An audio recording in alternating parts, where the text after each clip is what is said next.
of the 30-second minute intro. So here we go.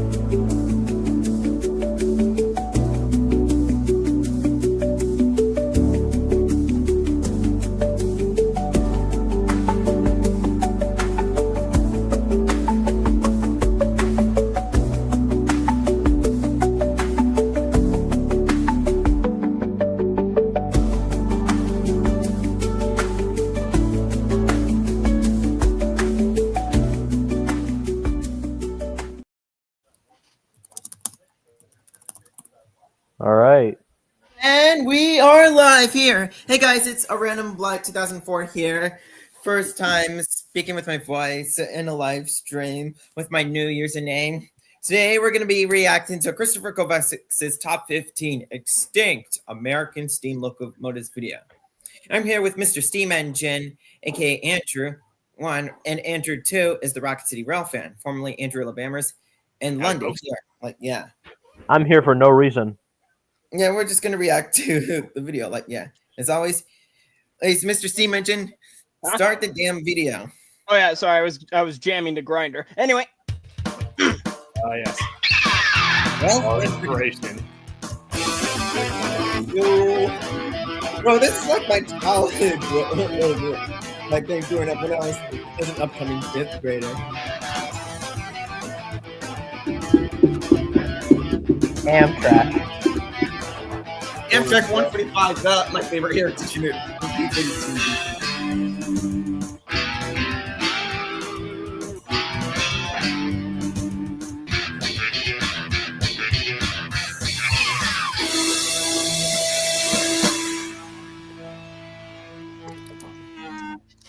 the way, those are my plushes. Jenny from My Life's Teen Robot and Amity Light from the Owl House. From tourist lines to the main line, we capture it all. Here we go.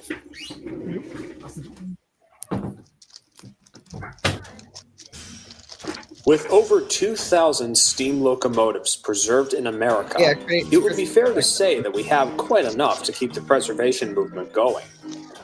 However, some classes weren't as lucky as others. Such engines were either meant for preservation and then scrapped by mistake, or simply forgotten about altogether, swept up in the onslaught of dieselization. From famous speed demons to underrated heavy haulers, I'm going to count down the top 15 extinct American steam locomotives. Here we go. This is where it all began. The Kickstarter of the rail fanning community. Number 15. Number 15. The Pennsylvania Railroad S1 6446, number 6100. Can I get a round of applause for this unique locomotive was built by the Pennsylvania Railroad's Juniata shops in 1939, and the elegant streamlining was dreamed up by famed industrial designer Raymond Loewy. The S1 had a strange wheel arrangement of 6446 with 84-inch diameter driving wheels and an astonishing length of over 146 feet. Okay, first of all, that's incorrect. No wonder that it because it's actually 140 feet, including the tender. And first of all, you have to point out that Baldwin offered the 4444 duplex and the 484, but the PRR rejected the 484 in favor of the 444. Actually, let's take a look. Let's take a look at this. So I have here the most reliable encyclopedia for steam locomotives in existence. So I wonder if this engine is in here and if I can find the exact measurement. If either way, though, fun fact for those viewing, this engine was the longest conventional or the longest reciprocating steam locomotive ever built in America. Meaning that it was 8 feet longer than, you guessed it, the Union Pacific Big Boys. That's Jim Vanderkolk's line. I was going to say that. Please. I remember which he partially got from the Nostalgia Critic for his, you guessed it, take over the world jokes. Yeah, that was only because the S1's tender was even bigger than a Big Boy's tender. So long. I think and the longest streamlined steam locomotive ever built. Bigger than the big boy, but pulled the same as a Berkshire. Yep. Like an Erie Berkshire. It has the same amount of tractive effort as an Erie Berkshire, but the Erie Berkshire is literally times more powerful. Okay. Literally, So, that then entire again, box this is was huge. Berkshire. Talking about like overkill. Okay, so the total tractive effort of the Erie Berkshires are the S4s at 78,904 pounds. The Erie Berkshires. So See how accurate that is. See how Compared to accurate the that is. in S1's that book tractive effort at Andrew one has. 76,403 pounds. Yeah. So this engine, which is... Wait a minute, I just realized the boiler itself isn't even that big. The boiler itself on a steam locomotive begins right here and then ends at around here, especially on an engine with a Bell Pair firebox. So this engine's boiler is small. It's actually tiny. Whoa! Yeah, I mean, in fact, with the smoke box included, it's 98.9 something % the size of a big boy's boiler. So the boiler itself is it's tiny. No! Really? No! It's. I mean, it looks. It looks like Queso's is like grandpa. No, that's Queso's first ex-wife. Hey yo! And again, there was a reason they called it the big engine. Bro. I'm serious. I It's mean, nicknamed the Are we ready? Okay, let's continue the video. Big let's Engine. continue. Big After chunky. being displayed at the 1939 New York World's Fair, Oh, just the a nightmare S1 that was used on the PRR's main line between Chicago, Illinois, and Crestline, Ohio, pulling deluxe passenger trains.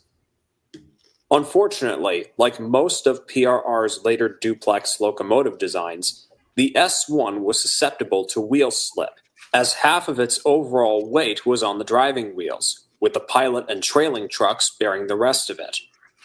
Plus, its large size limited its route availability, thus the reason why it only ran between Chicago and Crestline.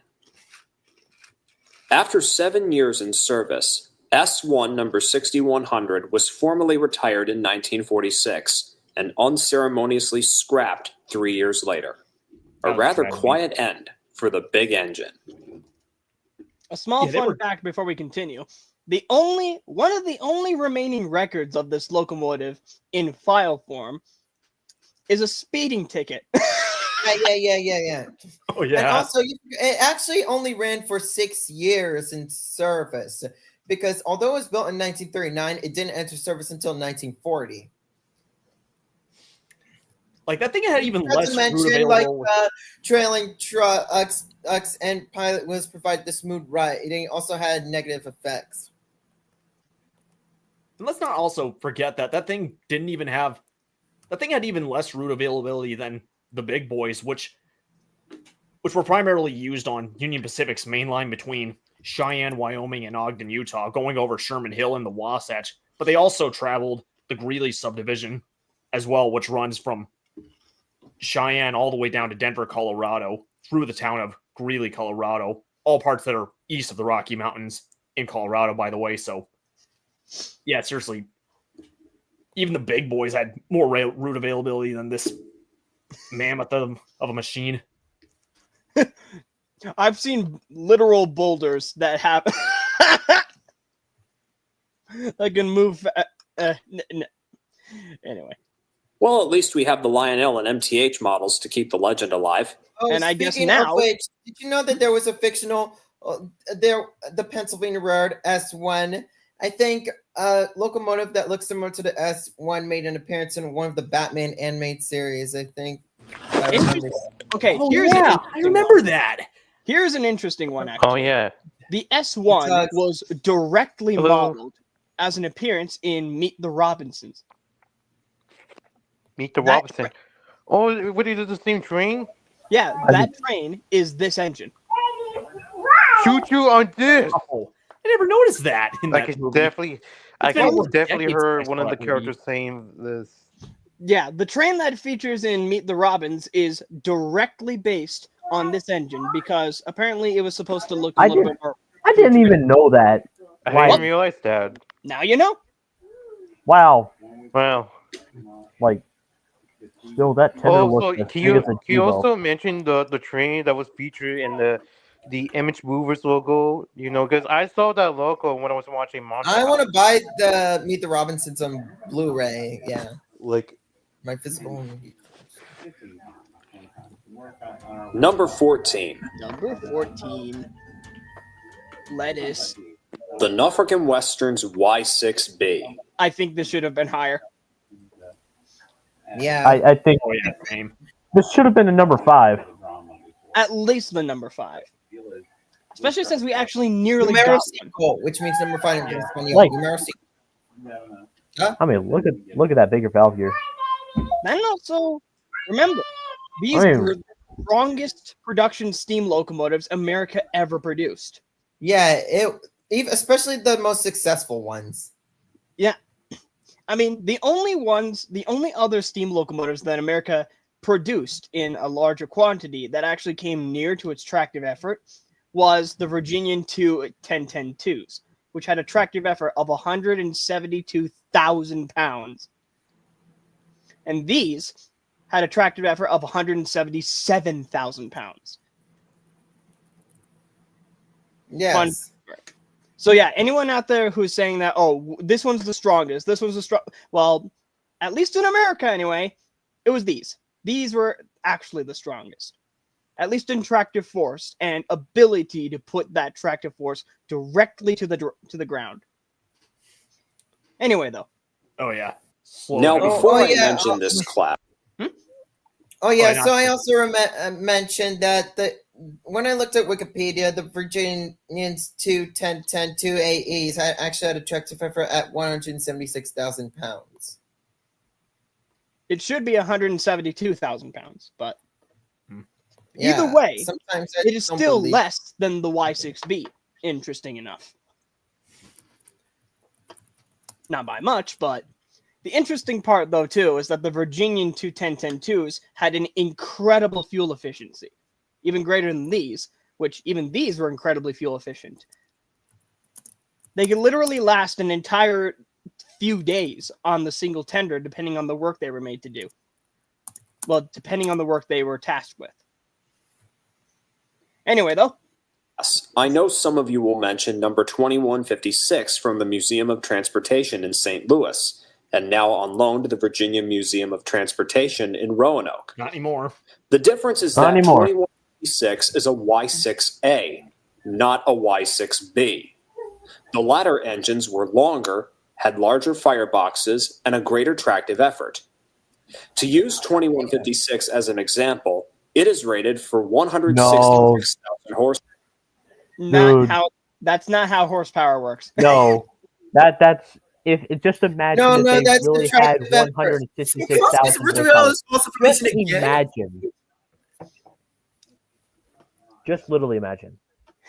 The horsepower of these engines, if I remember, was around You messed up the tractive effort, Chris. Like, yeah. correct. So But Chris, why you try to watching give- this- I mean, well, hang on. Well, then again, Chris is a pioneer for many of us, so we should try to give him some slack, given how much he's improved. Yeah, since yeah, this was- yeah. Remember- Okay, let's let him slide. Let's let it slide for him. Like, even though he's the Kickstarter, but still important for him Then to let it also, slide. Chris recently has learned a lot more, especially since he actually works with Steam now. And before this, from what I know, he did not actually work with Steam much.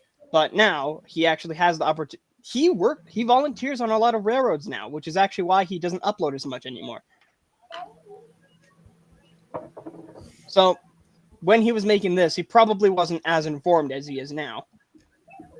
But even the number itself is a little bit off. So the actual tractive effort of a Y6A is 170,000 pounds of tractive effort. 7,000 pounds less than a Y6B. Not much of a difference, but the greater surface heating area did make the difference. And the slightly larger cylinders. It was but visually, they're exactly the same. Horsepower, whereas the Y6Bs had 170,000. At 20, Again, the tractive effort was 177,000 pounds. 5 miles per hour, the Y6Bs had equal horsepower as the Union Pacific's big boys. He contradicted himself. Contradiction. So if you wanted a heavy hauler that could slug it out on That's a big grades, cylinder. N&W had the engine for the job. Yeah, the big boys were made more for Unfortunately, fast grades over desolate mountain territory, whereas these, as well as many other articulades, were more designed for slow, heavy drags. Most notably with the big boys, the fact that they had pretty large drivers at 68 inches. The largest on Even had articulated driving wheels SPRRS2 at 68 inches as well. Although the interesting part is that in footage of the Y6Bs back in operation, you could actually see that they ran them quickly, surprisingly. They ran them on regular freight trains at around 60 miles an hour. Yes, with tiny driving wheels like that, they ran these engines hard. Mostly on the coal drags, they would have now that running the big, and also not to mention too, it's in the east, whereas the big boys were mostly going through Wyoming, some of the most remote territory in the country. I mean, and other as well as other desert articulateds like Northern Pacific's Challengers and the Western Pacific Z5 Yellowstones. Like if you've been in Wyoming, you know that place is really desolate. I've only seen the northern parts of Wyoming, not the southern parts where the big boys would have run regularly, but boy, there's just nothing out there compared to over here in Virginia, West Virginia, and the other parts where the N&W ran. But it still kind of boggles my mind that they use these engines, which have 57-inch drivers, for high-speed freight every once in a while. And even crazier, towards the end of Steam, they used these engines of all types of locomotives you could have chosen. They used them for switching. I never knew that. Yes, they used some of these engines, some of the Y6s, the Y6As, and the Y6Bs. They used them for switching towards the end of Steam. Why? I don't know. Anyway, let's continue. Almost all the Y6Bs were scrapped when the Norfolk and Western gave up steam in 1960. However, one engine, number 2174, almost made it into preservation. After being used on a farewell to steam excursion in July of 1959, it was sold to a scrapyard in Roanoke, where it sat until 1976. The Roanoke chapter of the National Railway Historical Society made an attempt to save the locomotive, but the head of the fundraising project passed away, and when the deadline came and went, the 2174 was sadly caught up. It's a shame that a Y6B got away before preservationists had the chance to save it, but it's gratifying to know that we still have Y6A number 2156 around to complete the link in the chain of Roanoke's big steam. Like those British bastards had to buy out the yard and scrap the locomotive because the previous owner, which was getting old at the time, had a soft spot for the 2174, especially the Y6 tenderless engine number 2143. Like, yeah, why can you just mention that? Before we move on, I have something interesting to say for those who have never heard it. Have you all ever wondered how 2156 actually got preserved? I have no idea. I remember some of the story, not fully. Well, you told us. It got preserved because of its frame crack. So on its last day in revenue earning service, it was stationed up in Christensen, and it was used for banking or helper duties. But somehow, it was pushing a train so heavy on its last day that, imagine that this is the frame bit in front of the locomotive, in front of the set of cylinders. So it encountered a curve the wrong way, and with a 300-car fully loaded train in front of it, the frame couldn't handle the strain and cracked outwards. Seeing this, they decided to just give up and they sent the engine to the Museum of Transportation in St. Louis. Little did they know how lucky this engine would be because of that accident. Yeah. Absolutely, indeed. It's Considering what was to come later, I mean, the only reason the ENW even gave up steam in the end was because of Stuart T. Saunders. He didn't see it as a worthwhile investment, and so just got rid of all the steam engines, got them out of service, brought in the diesels, and then that was the end of it. It's very similar to how the Skookum was saved, where it had a crash, and yet somehow it was the very thing that saved it. All right, let's move on. Case for 611 too, as well. Its accident in the Tug River was why it was saved. Oh yeah, and I guess with 1218, it was used as a stationary boiler because it was the lemon of the Class A's. So I guess it got preserved because of that too. So, yeah. 3. Number 13. The Erie and Virginian Tri. Yeah, that would have. Yeah, he left like queso, bro. In the 19 teens, the articulated locomotive was starting to make a big impact on American railroading. That would be last place on my list. The Erie.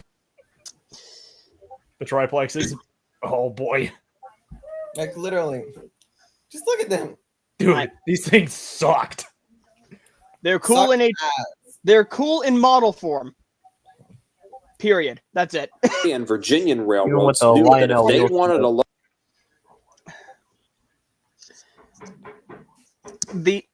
most people who have watched my channel and watched Burning Subjects know that I literally hate these things. Yeah, I literally hate these things as well. I don't hate them, but I gave them so much flack when I finally talked about them for the first time on my channel. I mean, I don't hate them. The thing is, as a model, if you get a brass equal scale model of this engine, that is going to be an awesome model. But as a real working practical steam locomotive, no. Oh my god, bro. Good. It's almost as if it was born with its twin brother on its butt. Bruh. It was born with its twin brother fused into its butt, and now for the rest of time, it needs to talk to its ass. Hey, okay. First of all, for those that are watching this live stream, this live stream is suited for people over the age of. This live stream aim is like suitable for the people at the age of 18 years and up. So for those that are watching, if you're watching this, please pause this video and click on another video if you don't want to get offended. Viewer discretion is strongly advised. Thank you. Are you kidding me? Anyway, though, let's continue. Let's just get this one over with. Locomotive that could haul heavy trains up steep grades. They would have to go big or go home. So in 1914, the Erie purchased the first 288H2 triplex locomotive from the Baldwin Locomotive Works. Number 5014, the Matt H. Shea, was a monster of an engine with a 210 psi boiler, 3 sets of 8 driving wheels, and a tractive effort of 160,000 pounds. The wife's... Hold on. Yo, let's find out. I hope that engine is in this book so that I can find out what its real tractive effort is. Please be in this book. Please be in this book. I know it was an experiment, but I want to know. Please. Oh man, I know it was an experiment too, but I worked like crazy to actually find the one image I could of 5015. There's only just one that exists. Where could it be in here? Please be in here, because it would be funny if I could find its real tractive effort. It's not in here. Oh, bother. Bollocks. Well, I would not be deterred from thinking that its tractive effort was less than a Y6B, because, well, it's not like it would be able to to put all that down. Unfortunately, the Matt H. Shea didn't perform that well in service, as the firebox, which had a great area of 90 square feet, was found to be too small. Stories persist that the locomotive frequently ran out of steam on Gulf Summit grade, and trains would have to stop for several minutes in order to have the engine get its boiler pressure back up. Sounds about right, actually, because he did say that the boiler pressure was only 210 psi. Yeah, that's not big enough for even a boiler that size. Let's see. After listening to this triplex segment, I'm gonna have a seizure after this. Like, Let's see. yeah. How much boiler pressure does the big boy have again? 300. 300. PSI. Yeah. I mean, granted, the Challenger's got away with 210 PSI, but then again, that's a shortened big boy meant for, well, all over the system. Whereas, again, the big boys were 280 pounds per square inch. restricted to. And also, the Challenger had a much bigger firebox. Cheyenne.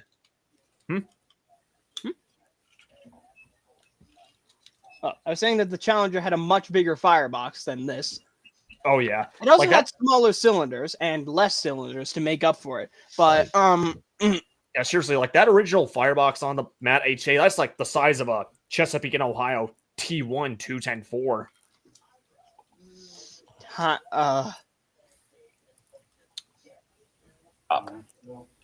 Thankfully, the Matt H. Shea was rebuilt with a larger firebox with 122 square feet of grade area. I think that's T1 size. Sadly, this didn't stop the other factor that plagued it and the PRR duplex engines that would come decades later: wheel slip. Wheel slip. As coal and water were used up from the tender, the rear set of driving wheels was prone to slipping. However, since the locomotives were mainly used in helper service, their fuel and water supplies were readily replenished after each run up the hills. The Erie went on to order 2 additional triplexes, while the Virginian ordered only one, with a 2-8-8-4 wheel arrangement. Sadly, though, all 4 engines were later deemed unsuccessful. Gee, I wonder why. And either sold for scrap, cut into 2 separate locomotives. Bro, and you forgot to mention that the Virginian triplex was the only member of this class of the XA. Oh yeah. And also, it wasn't able to sustain a speed greater than 5 miles an hour. Yeah, I was saying that. Yeah, seriously, these things were slow. Like, as a 2-8-8-0 and a 2-8-2, which was much more successful than its predecessor. Oh yeah, like seriously. Same thing with the Erie triplexes, as 6 separate locomotives, 3 2-8-8-0s and 2 8-0s. Maybe even have one of these 2 successors than their predecessor preserved. Like seriously, like even the Erie locomotives could only get, which has some steam locomotives that are preserved. And the Patterson Museum was founded in 1925. I mean, that could have been better if only those Erie triplexes were cut into 3 6 separate locomotives. I think you know what I'm trying to say, like that. Anyways, continue with the video. Well, also, all that. Also, like even the Erie locomotives can only go 10 miles an hour, whereas these 5, like seriously, you guys can all even hate the me Erie for loving the like just for triplex. reference, the ATSF 2 10-10-2s could do 1.5 times that at 15 miles an hour, all for the same reason. Undersized boiler in this case, because imagine if like you took a Y6A for instance, but tried to feed 6 cylinders instead of 4. That's basically what was going on with these things, which is why they were so slow.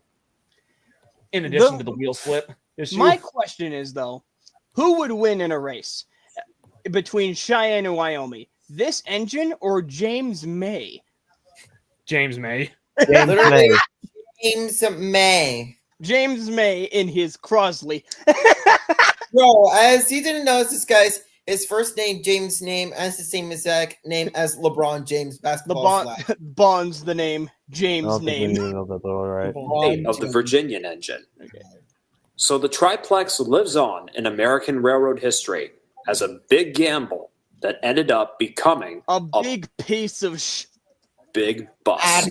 Go big, go home. Number 12. Dog shit. Well, they learned their lessons. The Southern Pacific AC-9. Yes. So there we go. My dad's own railroad. Yeah, that's what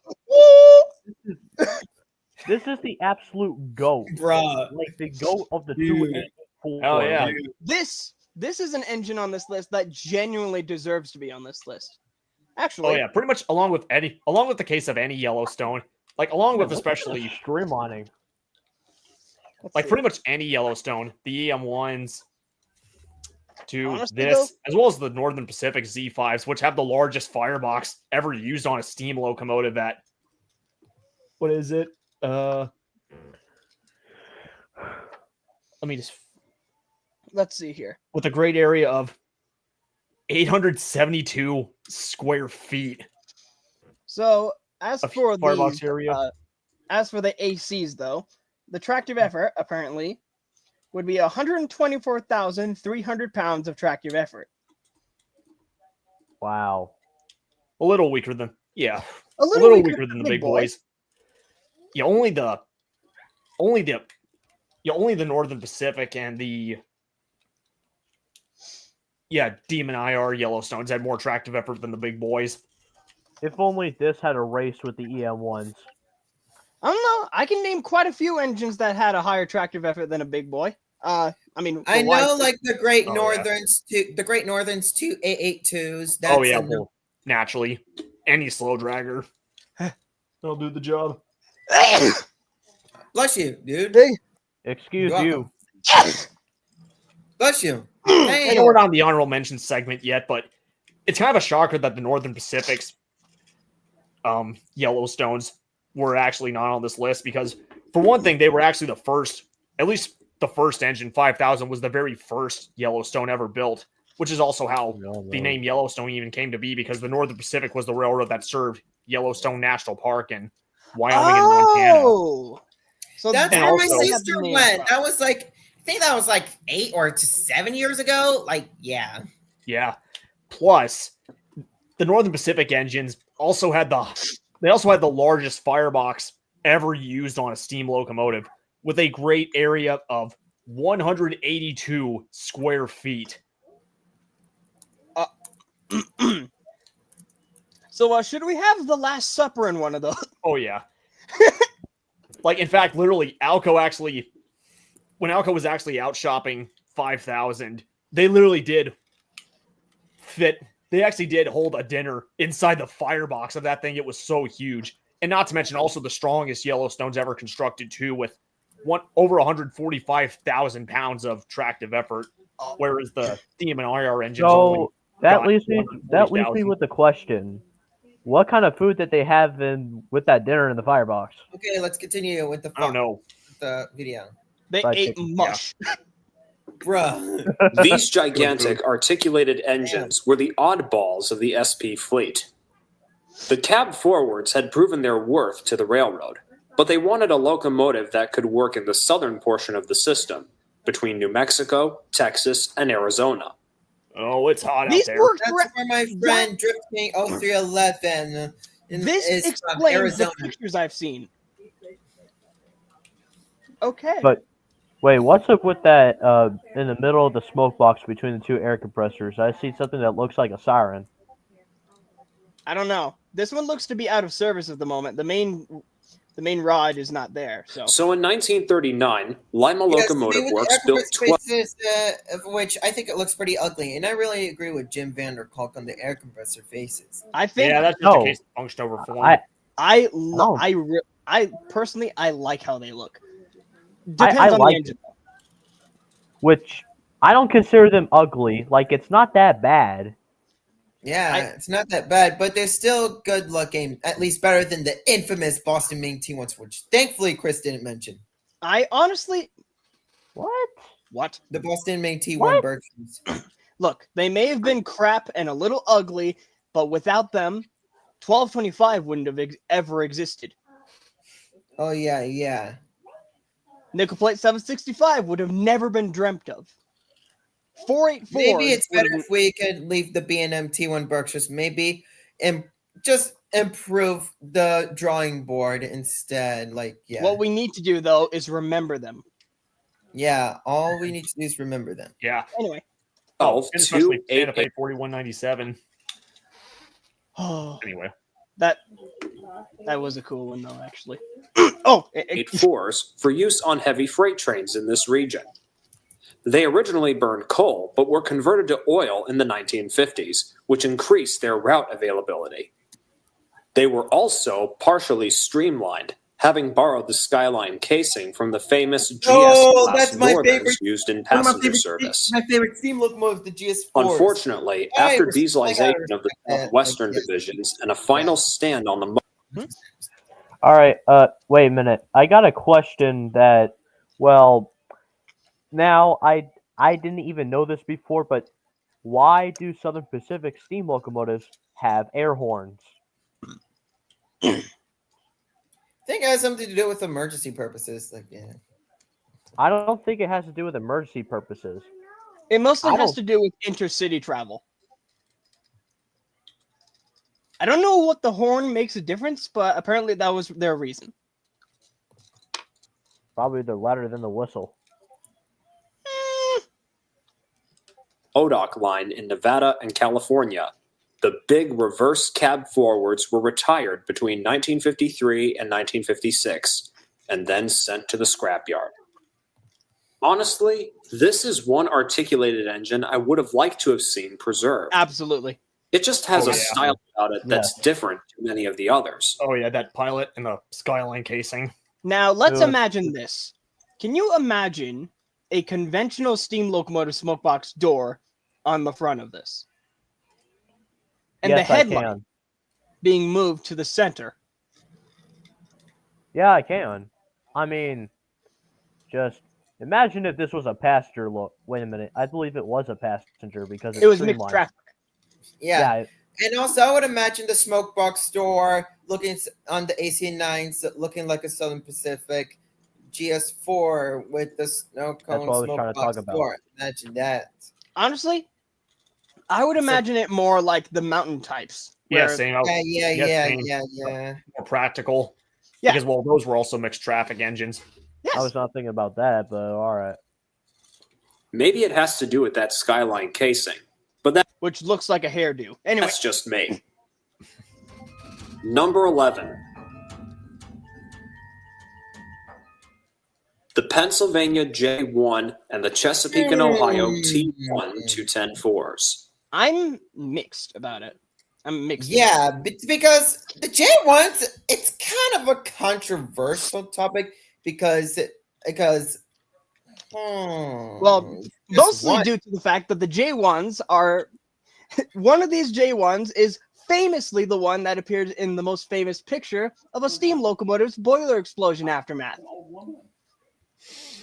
Yeah. And also the J1s, there might be, I would rather leave it off the list and stick with the CNOT ones because one of the reasons why for the J1 Texas types, one of the reasons why for the J1s is because there might be one, number 6435, rumored to be buried. That is just like a rumor that's spreading around. Well, if it's a rumor, then does it count? Unless it's found as solid proof, then it's still extinct. I'm still starting to notice that the J1 picture that there's a T1 and I'm getting a feeling saying, I'm coming soon. The T1 saying that. Hey, what? Yo! No, not like that. I decided to include. Yo, what? You know what you did. You know what you said. Anyway, in the early 1930s, you know exactly who you are. Oh. The Chesapeake and Ohio was looking for a locomotive for freight service. So they turned to the new Advisory Mechanical Committee, or AMC, which also managed the motive power designs for the Nickel Plate, the Erie, and the Père Marquette. Which brought you the CNO 1225 and 765. Yep. Right. Tested the Erie's 284 Berkshire kind of reminds me of the Polar Express to me, but and decided they wanted to go with like 1225 as the Polar Express in the movie. Even though the smokebox store in the Polar Express movie kind of looks like a Delaware and Hudson Berkshire to me. The one resemblance they do have to 1225's model in the Polar Express movie is the fact that that at least this model or whatever.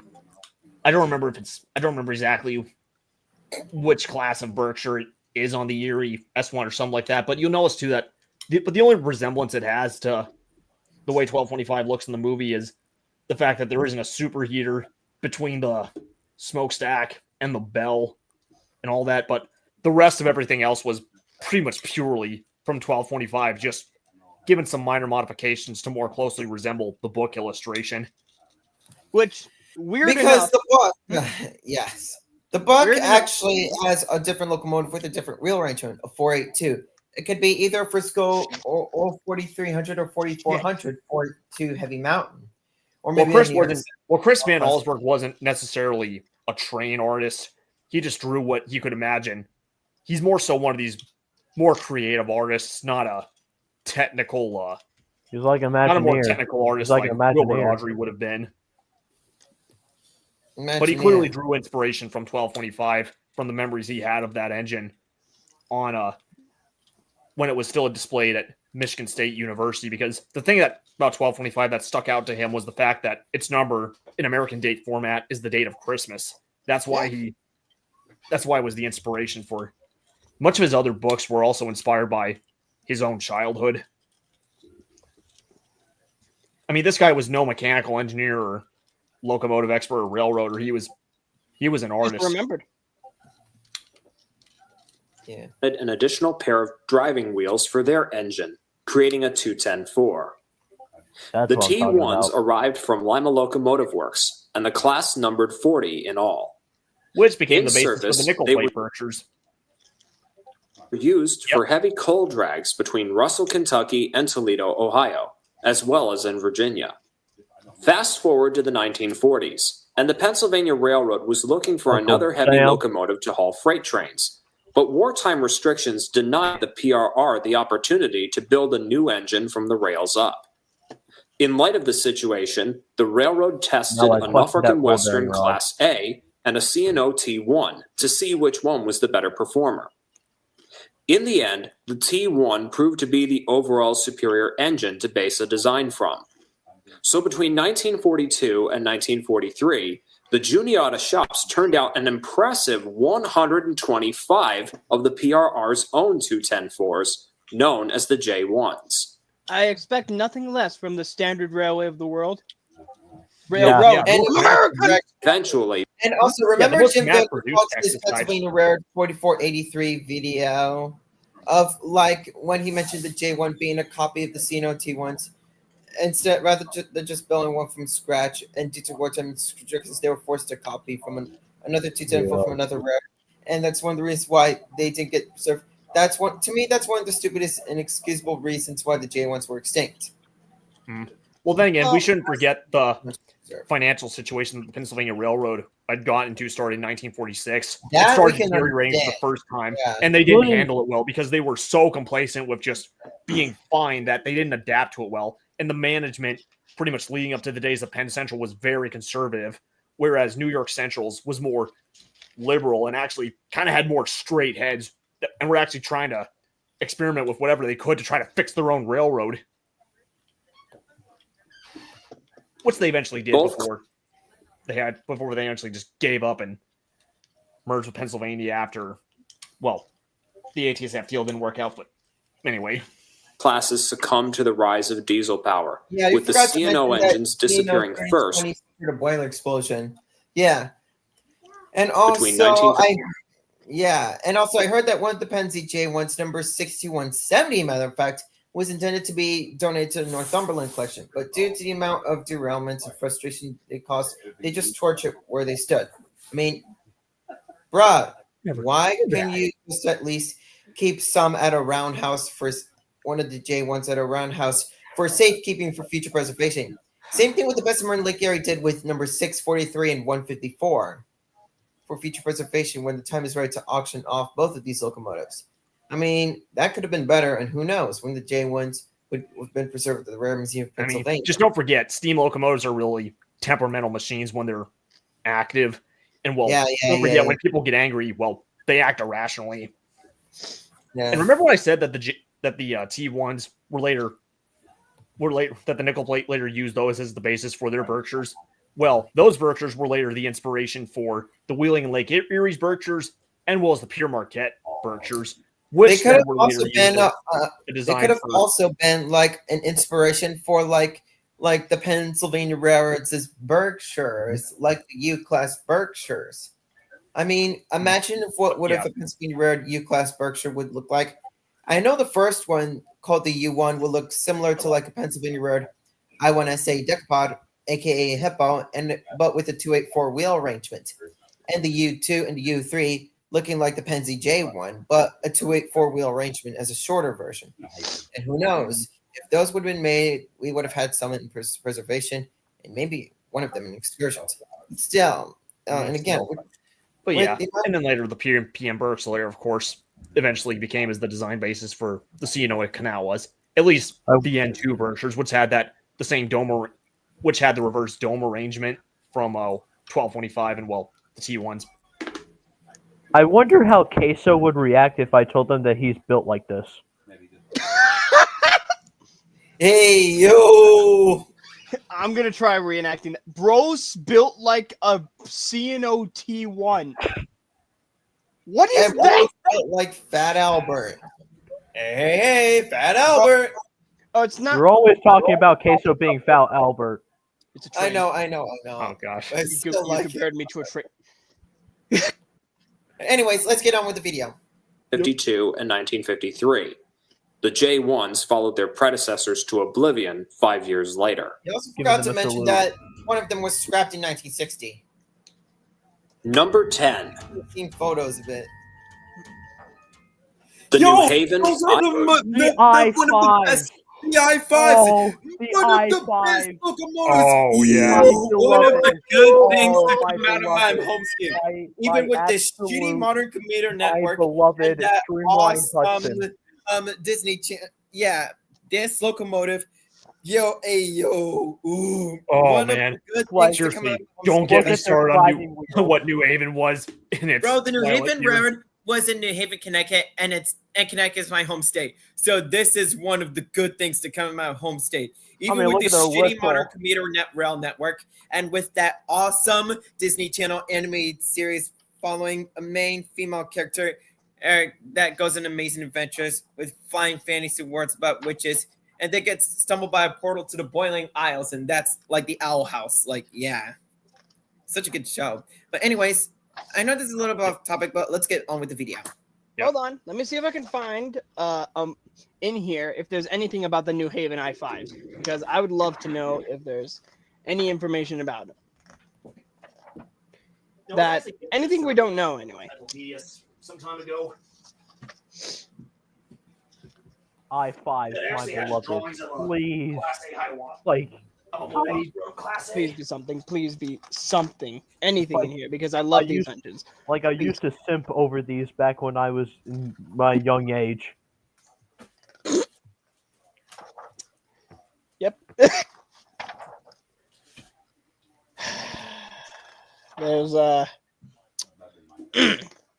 There's nothing in here about them. Do you know what? There's always that one clip of the I-5 that a great railroad at work. I have that video saved in that playlist I was showing earlier. I watched that like since 2020 during COVID. Yeah, During Rovid. I hate that word. me too. I say Rovid because I don't like to have the C in it. I-5 Class 464s. These beautiful streamlined Hudsons were built by Baldwin Locomotive Works in 1937 for the New Haven and became famous for their fleet-footed work hauling the railroad's named express passenger trains, such as the Merchants Limited and the Yankee Clipper. Only 10 of these engines were ever built, but crews and passengers loved them for their speed and their style. One interesting note is that the locomotive streamlining was designed by another famous Art Deco designer, Otto Kuhler. Sadly, their time in service didn't last very long, as the New Haven began purchasing diesels after World War II. Well, because many other The railroads. magnificent I-5s were retired from the roster by 1951 and subsequently scrapped.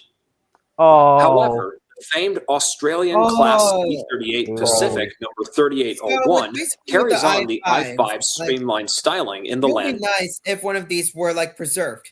I would imagine if one locomotive number 1400 would have been donated to like the New England chapter of the National Railway Historical Society. Oh yeah, just one big obstacle.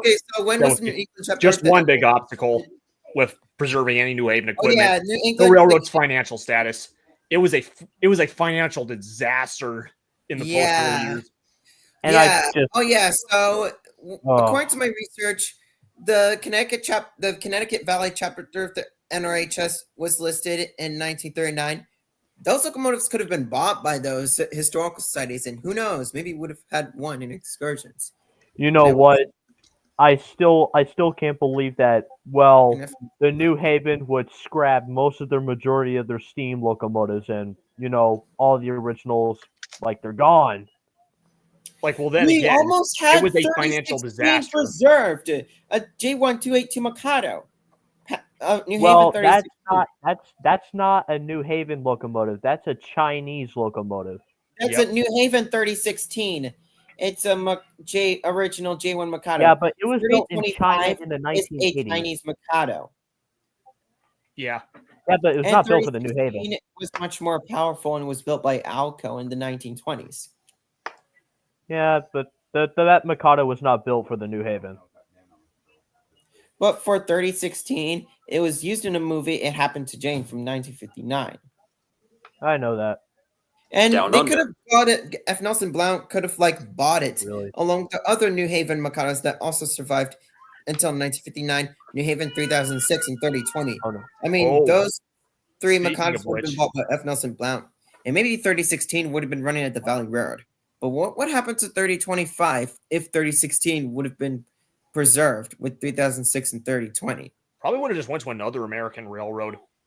Yeah. Probably another tourist railroad whose ancestor railroad. Maybe somewhere like in Vermont, I guess. Or maybe in maybe still with S3025. Maybe still S3025 somewhere in Rhode Island at a tourist road in Rhode Island. Or maybe on the other side of the country in possibly the Alamosa area to kind of. Where's the Alamosa area? Located? Colorado to guise as a Rio Grande steam locomotive. Yeah, like the Rio Grande Scenic Route. It would have been a Rio Grande Mikado, Yeah, which is now, the trackage of which is now operated by Colorado Pacific, one of the two Soloviev railroads. Okay, continue the video. Yeah. That's the 3801. I need to see this. So it'd be fair to say that a part of the New Haven legacy lives on abroad. Oh, I've got one more. I'll definitely have one comment. Number 9. Nelson Blount later in a certain Canadian store, but that's later that's later in the video. Let's keep going. The Milwaukee Road F746 and Class A 442s. Oh, here. The Milwaukee Road's Hiawatha is undeniably one of the most famous streamlined Oh, here. I've actually got this book called 100 Years of Steam Locomotives, and this is what it has right here. That is an image right there of an unstreamlined Class A. And over here, a full-out drawing of the thing. Yeah, I've seen the photo already. If you watch K&L Trains before, it shows a photo of that. Yeah, the drawing though, it's in here too. I need that. Legitimately, I need that book. Yeah, it was actually gifted to me by someone. I need it. I don't need it. I it. was away during my first semester in college, but I don't need it. I don't need it. I don't need it. I really don't need it. I definitely don't need it. I need it. You like SpongeBob? No, edited by Walter A. Lucas. Rail Heritage Publications box. It's like Walter White from Breaking Omaha, Bad. Nebraska. Seems like name is Walter White from Breaking Bad, right? My name is Walter Hartwell White. And he's dead. And he's fucking dead, just like an extinct steam locomotive. You know what? Like a few nights ago, I imagined Walter White driving the Wabash P1s on the Wabash Cannonball. Jesse, we need to get on the Wabash Cannonball. Wabash Cannonball. Jesse, we need to stop cooking and we're gonna go right on the Wabash Cannonball. Man, it would have been nice if a P1 was preserved, but let's just try Hey, focusing on supporting the restoration projects. Like, we would rather do that until further notice. Did you know that a P1 was actually originally a 3-cylinder 2A2 Mikado? Nope. Oh, the LNER P1. Yes. Well, no, we're talking about the Wabash. They're Wabash K5 2A2 Mikados. They're originally 3-cylindered, and They they were were converted unsuccessful. into K5. They were converted into P1 464 Hudsons. There were 7 of them. 2-cylinder. There were 7 P1s. And rebuilt, they were originally 2A2 Mikados. Well, if I had $1 for every time there was a class of P1 Mikados with 3 cylinders that weren't successful, No, they were not $2. P1. Okay. They were originally K5 3-cylinder Mikados, and also there were also K4 class 2A2 Mikados that were, I believe, they were not 3-cylindered. Oh, different class then. Never mind that. Passenger trains in American railroading. And what would a beautiful train be without beautiful locomotives to pull them? When the service was inaugurated in the 1930s, the Milwaukee Road introduced 4 Class A Atlantics, which had 84-inch driving wheels and rated for a top speed of over 100 miles per hour. Right? What was that? The Milwaukee Road Class A 442s had the same 84-inch diameter driving wheels, similar to the Pennsylvania Road S1, but the Class A's were successful. Much more successful. Not going to lie. Yeah. Interesting enough, too. They were so successful that some of their stats were concealed by the United States government, because this was in the 1930s. It was on the brink of World War II.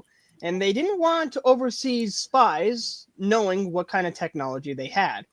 So, the true top speed of the Milwaukee Road A classes will never be known. Seriously, like even more secretive than the EP2s, which ran that same train pretty much on the Pacific Extension. It's electrified portions anyway. Isn't that crazy? Was this like the first steam locomotive to reach 100 on a daily basis? It was one of the first steam locomotives to be specifically designed to do so. I mean, over in the UK, you had, well, the A4s, which were also built for high speeds. But even then, they only reached a top speed of 90 miles an hour on a daily basis. These engines went 100 miles an hour daily. Oh, yeah. Milwaukee Road had a lot of flat territory, even in the more hilly parts in, well, South Dakota, Iowa, and they were also really straight, so it makes sense why they could even go so fast. Whereas the mountainous railroads like the Pennsylvania, North Pacific, the Union Pacific, and all that had to go through very mountainous, winding territory. Oh, hi, Anthony. My little brother just walked in on me doing it. No worries. No, it's not me touching you. I'm the youngest, by the way, in my family. I was going too fast. I couldn't. Oh yeah, this book even has specs right there on just most of the critical dimensions. To like, yeah, the length of the boiler barrel right here, and just etc. internals and stuff and all that. What is that book? Because I might want to get it. Okay. 100 Years of Steam. Duly noted. Get that book. All right, here. Many stories are further info on the book. I think right here. we'll discuss that after. Oh, Yeah. okay.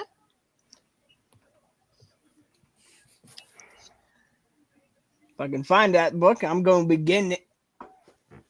We're told of the Class A engines trying to reach the world steam speed record and getting very close, but not before Mallard took the crown in 1938.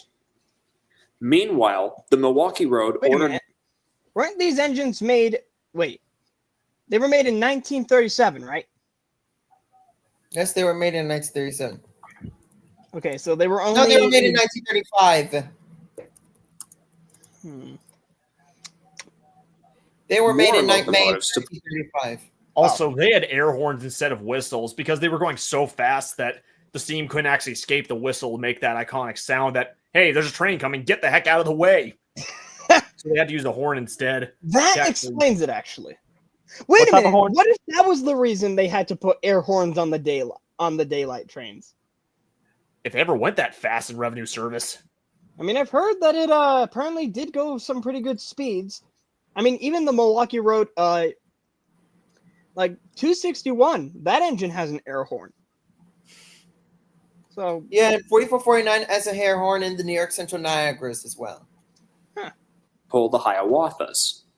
6 F7464s arrived in 1937 and 1938, supplementing the Class A 442s It kind of very reminds nicely. me of the Chicago Northwestern E4 464 Oh, Hudsons. come on. You gotta admit, this is cool. It's the only.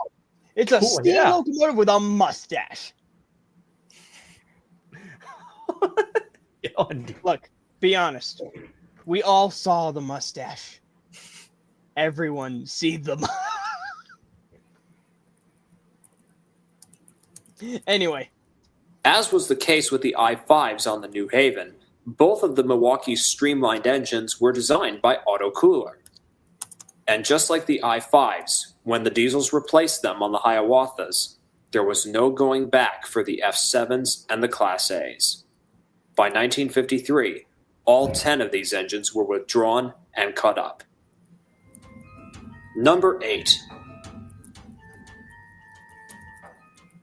The Florida East Coast 482s. East Coast, my The beloved 482 mountain type was a versatile locomotive that served many railroads well, including the Florida East Coast. The railroad that went to sea bought 125 mountain-type engines from Alco between 1923 and 1926. 482s are just so well proportioned. Can we just get that over? Yep. And honestly, coming from my own experience, I would prefer a 482 over a 484 most of the time. Just putting that out there. Anyway.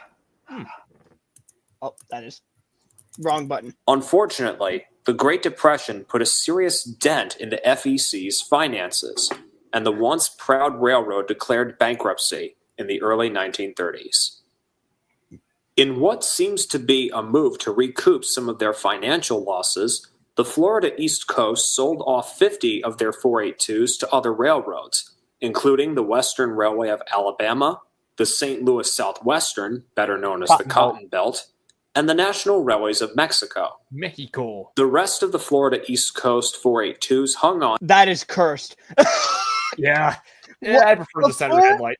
A 482 with a high-mounted headlight up on the smoke box just doesn't look seriously, right. no.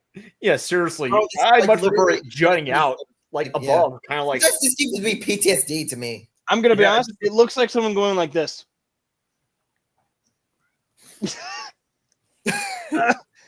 Yeah, but such big engine too. And also don't forget to mention Christopher Kovacs. Also forgot to mention one of them was donated to the Western Pacific Railroad as well. Small things, I guess. But the Westpac, Western Pacific Railroad. I wish they in regular. Wait a minute! I just realized we've been streaming for an hour and we are only 15 minutes into the. Let's just continue on. Get on with this. With a few being involved in wrecks or boiler explosions until the early 1950s, when all of them were retired. Number 7. All right, we're halfway through. The Western Maryland J1 484s. Yes. Yeah, those are my favorite extinct Western Maryland steam locomotives. Same. Interesting enough. M2s. We almost the M2s had were not so well liked by crews, but these, they were great engines. Interesting enough, we actually had not one, not two, but 3 of these almost be preserved. But every single museum that was offered one of these engines declined. Which numbers? I don't remember the numbers. I know 1404. We almost had three of these, and no. No. One of which Wait. One of which was offered to the Baltimore and Ohio Railroad Museum. One, if I remember, was it the Kentucky Railroad Museum? I don't think so. I forgot what the other two were. But I know for a fact one of them was offered to the Baltimore and Ohio Railroad Museum. Why did they not accept it? Apparently they didn't have room. Well, I don't get Bruh.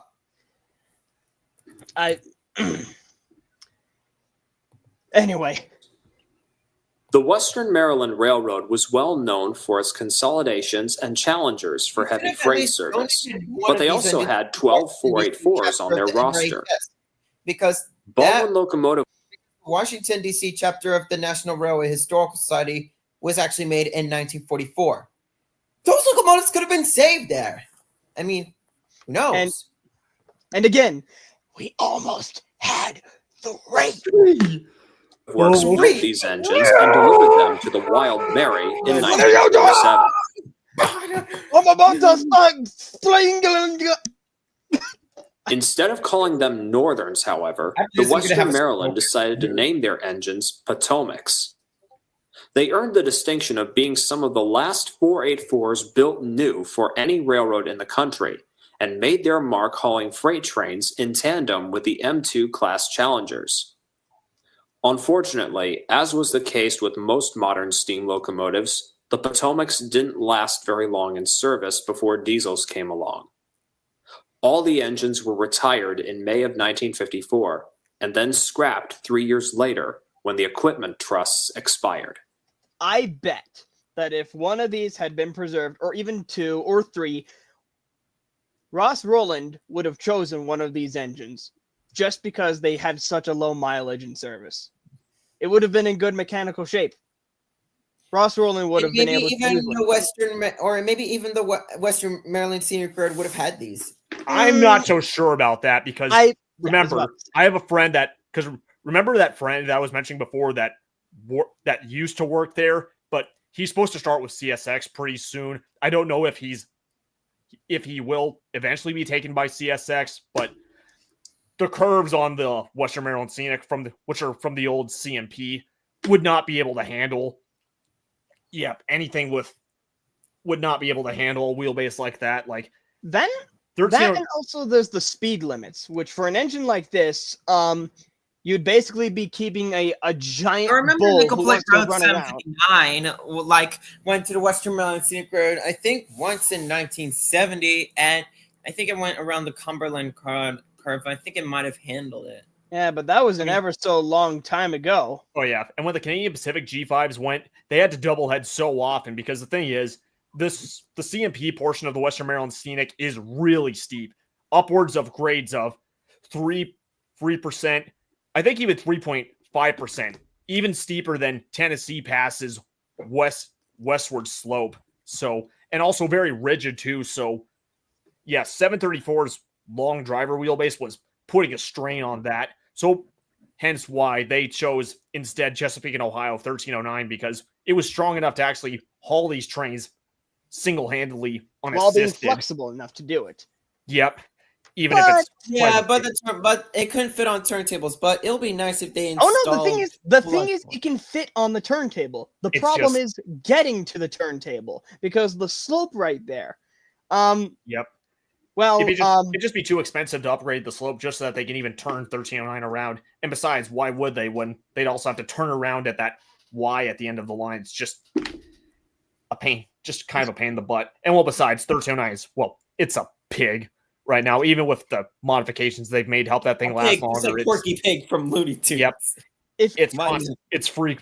That thing is just a hassle. It is going to take more like a asshole.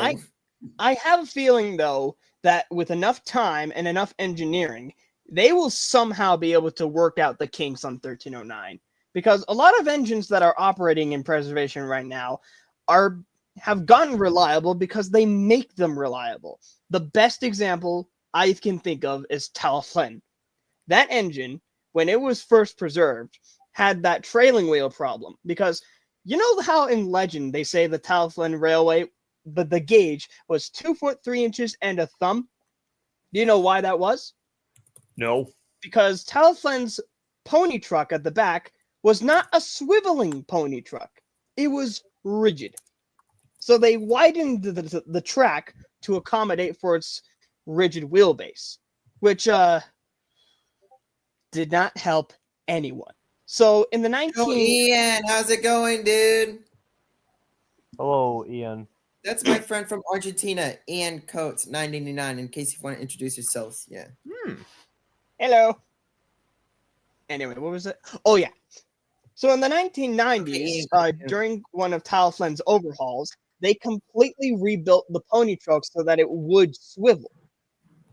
And ever since then, Talflen has been a very reliable runner. If an engine can be rebuilt and... Ellen! Hello, Ellen. You're big! Yeah. Ah, Yeah, we kind of got off on a spur with the about Railroad was up. this Was thing. from the video Christopher Kovacs did. Oh yeah. Was up. Yeah, we got into a conversation about locomotive preservation with modifications in Okay, locomotive let's continue with the preservation video. Yeah. for why the Western Maryland Scenic Railroad would have just taken Chesapeake and Ohio over 1309 over a Potomac any day, even if a Potomac was saved. Like I said, Yeah, though, yeah. before we Or continue, how about one of the Western Maryland I-2 decapods? Those were one of the most that powerful would be ones. even worse because Yeah, of the longer wheelbase. wheelbase. Yeah. I don't think that would work. Yeah, But with one of the original Western Maryland consolidations, that's understandable. But still. Maybe. And also, Western Maryland actually had their own 2 662s. I mean, if those were saved, those could have been used instead. yeah. Fair If a enough. Potomac or Challenger Well, there are or a several decapod other was saved, it would have to be, well, pretty much not running on the Western Maryland Scenic Line, but a line, I think the calendar pretty could be much like too a Western Maryland heavy. line other than the Cumberland extension, I think for the the sake of, Challenger well, from the Western not Maryland is too wrecking the heavy. rails. Too heavy and also too fast. Too heavy like Queso's wife. I mean, it's better suited for a mainline excursion. Yeah, thing is, yeah. You also need to equip it with positive train control, especially in the modern days. Yeah. Some Oh, of don't the get me started on 40, that. 20. Oh, my bad. Yeah.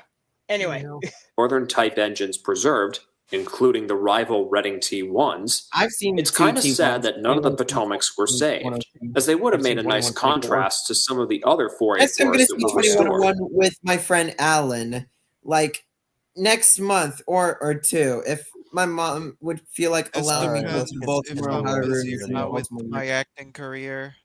maybe with them. oops. But one can dream. Then I'm going to see 2100 with Number Alan next 6. month. The Baltimore and Ohio Yo, EF those are the best Baltimore and BNOs. Ohio. Queso right here. What about Old Mod? Oh, yeah. Oh! Big one. Then there's Could have Mod! mentioned that as well. Oh, yeah, by the way, that was also, the first Articulate America. Built by Alco, by the way. Not Baldwin, Alco. That pretty much solidified God, it was Alco having the Baldwin. superiority with I don't know why it was articulates over Baldwin. Baldwin. It's like I show speed of railroads. Old Mod deserved to be preserved. Change my mind. They could have donated Old Mod to a chapter of the National Railway Historical Society. Old Mod would have been a perfect addition to the Baltimore and Ohio Railroad Museum. Oh yeah, the mean, old mod was like scrapped in January of 1938. You could have donated it to the Baltimore chapter of the NRHS, which was founded in 1935, and who knows, it would have been preserved. Yeah, actually. I mean, is known would it for be a being good the candidate for the Western Maryland Scenic Railroad? No, too bouncy. first official railroad it's not as incorporated in powerful. America That would go with on July. It's not the power that's the problem, it's the bounciness. The original Western. Yeah. Anyway, 4th, 1828. It was also known for having some impressive motive power, from the P-Class 462s and the antique locomotive collection, including the Thatcher Perkins and the William Mason. After World War II, the B&O ordered 30 2884 locomotives for heavy freight service. The EM1 class locomotives quickly proved their worth in freight work, and with their roller bearings, they were also quite adept for working fast mail and express trains as well. Those driving The wheels EM1s originally served the Cumberland Division, home of the infamous Sand Patch and 17-mile grades. Later, as diesels took over that territory, the locomotives were transferred to the Pittsburgh Division. By 1957, though, scrapping commenced on the fleet, and by 1960, all of them were gone. Super Saiyan Benson noises. A post on a Baltimore and Ohio Facebook fan page recently shows an old B&O museum booklet from the late 1950s and early 1960s that highlights a future exhibit being an EM1. The following pictures in the post show engine number 659 in dead storage, awaiting the chance to be put on display. Tragically, there was possibly a mix-up in communication regarding the locomotive's status, and the 659 didn't live to see preservation, being cut up by 1961. A sad case of close, but no cigar for these Baltimore and Ohio groups. Pause. You forgot to mention that 7600 ran a Farewell Steam excursion. It was selected for preservation by the B&O Rare Museum. And while the owner that was trying to preserve it was on vacation, a manager illegally sent it off to scrap and lost his job. Like when the young Andrew, I know you're mad. Just be calm. I know. And also, B&O 659, formerly 7609, should have been like donated like to a city in West Virginia. Yeah. I got school tomorrow. They could have donated it to the Illinois Railway Museum, the 659, and who knows? It could have been around today. The AC9 should have been number 5. Yeah. The Reading and CNJ 462s. CNJ, my beloved Blue Comet Pacific. These two classes of Pacifics deserve to be together in this spot, as they were the backbone of express passenger service for their respective railroads. Loud, but the Reading G-class engines were built in 2 batches.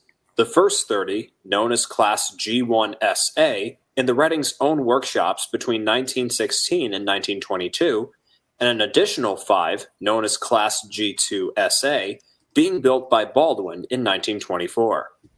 Then, in 1948, the Reading shops built 10 more engines in the Class G3.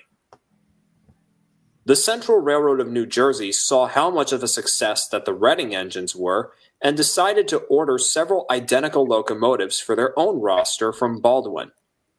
The CNJ's own G-Class Pacifics became the cream of the crop for their deluxe passenger train, the Blue Comet, which ran between Jersey City and Atlantic City in the 1920s and 1930s. All right, if you're such a big fan of the Blue Comet, what kind of coal did these engines burn?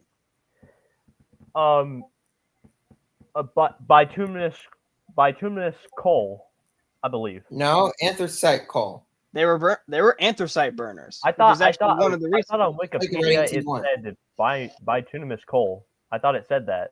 Well, that explains it. It was on Wikipedia. Yeah. Remember, Wikipedia is the site that says Rocket was the first steam locomotive in history.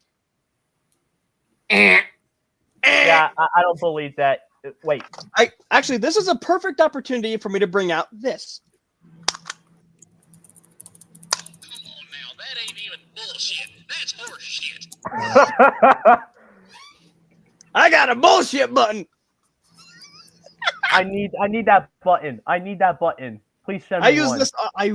Surprisingly, I don't use this button very often, but I could have used it a lot during this video. So I wish I used that in middle school when my teacher got wrong on something. Bullshit. That's a little far, man. That's The a train engines were painted screenshot. blue and cream to match the heavyweight consist. The Reading's G-Class was also well known for being flashy engines, as two of them were streamlined in the late 1930s to pull the stainless steel Crusader passenger train, which ran from Philadelphia to Jersey City. And that's where 425's blue paint Sadly, came from. Yeah. The two breeds of Pacifics were later down. It's actually kind of weird. Do you think 425 could theoretically, cosmetically be disguised as one of these? Yeah. Or is the firebox too small? Yeah. And also, specific I engine also small heard enough. that one of the CNG G3's number 813 I didn't mean to was press the button! like one of the farewell to steam excursions with 774, but both were scrapped. And I think 113 has made several fan trips. We know 113 has been preserved. Yeah, 113 has been poor engine. It's under its FRA mandated inspection. It's not even that. It's more so just well, I'm not going to get into it. Upgraded to secondary passenger services as diesels took over the high priority assignments. The CNJ engines were retired by 1955, and the Reading engines followed them 2 years later. Hold up. You I gotta heard be that kidding one me. of the G3's number 813 was originally going to be held for preservation. Yes, it to a was. city somewhere in New Jersey. But I think they didn't want it, just declined it, and it got scrapped. You could have at least donated it to the Science Museum of the New Jersey Transportation Museum. I mean, that museum was like founded. I mean, they could have accepted the locomotive. Or the Smithsonian or something, where 1401 is. Well, Smithsonian already And the has John Bull. 41. I'm not sure if they have room. Hmm. But Five. maybe because they declined in New York Central Hudson, that was supposed to be preserved there. But spoiler. But And the Reading engine The MOT. Yeah. And Yeah, Don Wood was supposed to save a Reading G3, but he was too late, and because the fundraising wasn't enough, and also one of the managers decided to send it illegally for scrap before Don Wood would even get it, and it was their fault, and they might have gotten fired. I mean, it'll be nice if the G3 was also preserved. Maybe at least donated it somewhere to like the Philadelphia chapter, to a National Rail Historical Society. them Anyway. 2 years When later. was it founded? No, please. I'm about to go to bed, and I want to continue. Number 4. The PRR T1 4444 duplex. I think we all saw this coming. You should have known this one was coming. Yeah, What did I just say? Anyway. Famed T1 duplex locomotives, built by Baldwin Locomotive Works and the PRR in the early and mid-1940s. These shark-nosed giants were developed to be the next generation of steam passenger locomotives. But just like the S1 before it, the T1s were prone to violent wheel slips, which were compounded by the finicky nature of the poppet valve gear. Regardless of those problems, though, they could attain 80 to 100 miles per hour quite easily and were used between Harrisburg and St. Louis. Alan, are you enjoying it? After a few Yes. years of working the famous first-class passenger trains of the Pennsy, the T1s were relegated to mail and express valve gear service is that? after the EMD, Rotary E7, cam. and E8. That is rotary cam valve gear. This What is are actually, rotary cam valve gear? this right here is actually one of the better. This is the original. This is one of the first two T1s. This right here. These are the two prototype T1s that were actually tested with the rotary cam valve gear, Type A, which was the Wow. more It would be successful nice one. if one of these were like preserved. If one of Especially- these was preserved, it would have been one of the most efficient steam engines, at least if the valve timing was set perfectly. Because one engine that is preserved with this exact type of valve gear, Duke of Gloucester, Duke of Gloucester. yeah, that thing. That thing is one of the most efficient and most powerful steam locomotives currently operating in the UK because of this valve gear. So Might be something to look into. Diesels came into the picture. All of them were retired by 1952 and later scrapped 4 years later. Bye. But all hope isn't lost for the T1 duplex. In the spring of 2014, a group of railroad preservation 6110 and 6111 were ones that actually worked. Okay. Experts formed the PRR T1 Steam Locomotive Trust with the intent of building a brand new T1 from the rails up. At the time of this production, they have a campaign on Kickstarter which is winding down for getting the driving wheel castings made. The campaign has raised just over its goal of $20,000.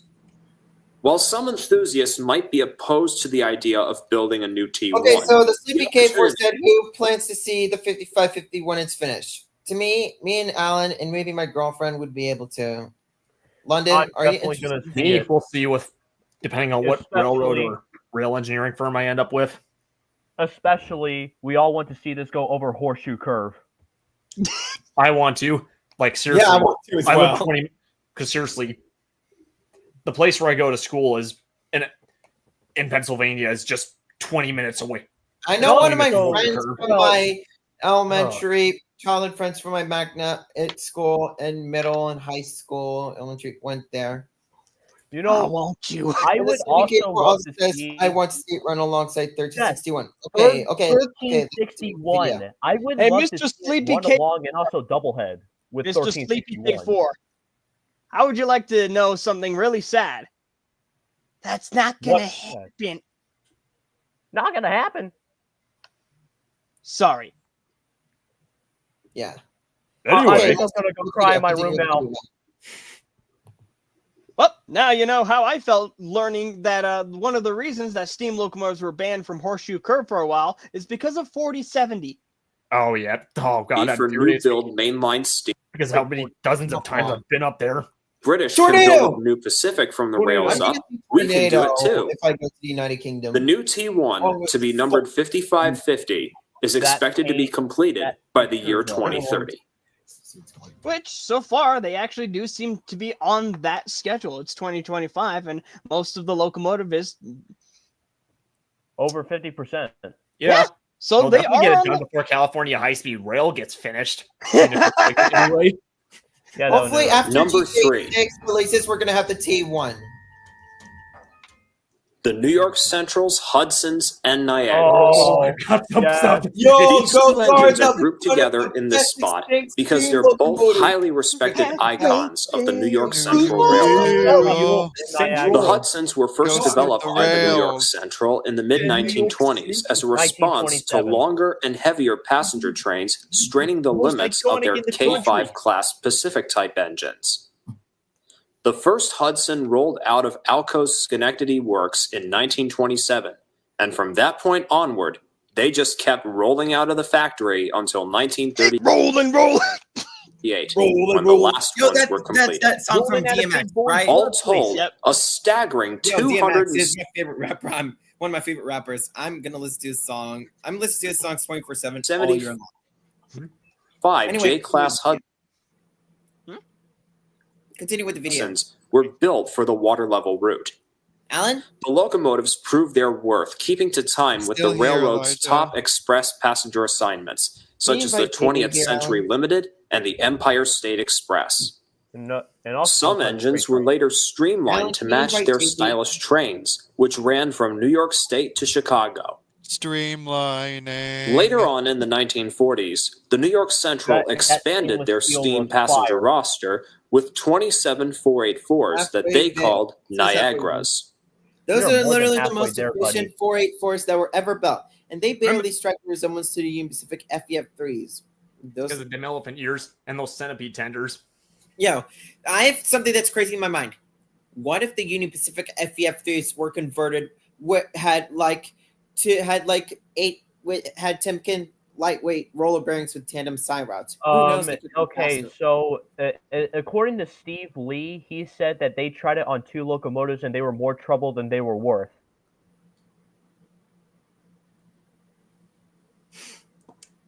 They had roller bearing rods, but they were more trouble than they were worth. That's what Steve Lee said. Well, Oh, if it yeah. ain't broke, don't fix it. Oh yeah. But what about if it ain't broke, you just tweak it? I don't know. Hmm. I don't know. I got a question for you. Hey, at least 4 FEF Northerns are still around, including 844. And Anyhow. one of which is in pieces as a parts donor. 838 as a skeleton, Latino skeleton. We must remember. Right. Look, let's take a moment to appreciate the parts donors out there. Yeah. Parts donors. Parts donors. The donors. organ donors. Alan, everyone do this. Anyways. Hand positioning. Alan, turn your camera on. Alan, Yeah. do this.